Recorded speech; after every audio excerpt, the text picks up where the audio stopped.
slightly different than most other indicators. The zigzag indicator is more or less, it's almost like a combination of moving averages and oscillators, in the sense that it helps smooth out price.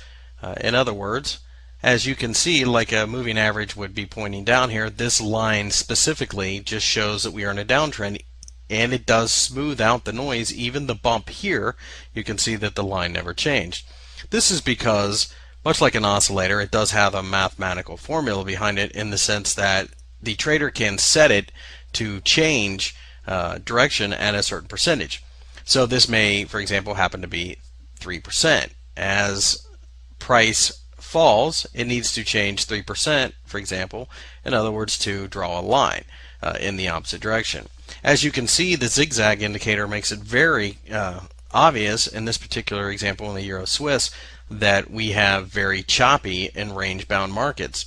The zigzag indicator by itself isn't necessarily a system, but what this does is this helps you identify what types of tools you may want to be using. For example, the Williams percentage range indicator is good at range bound markets, which is exactly what the zigzag is telling you right now.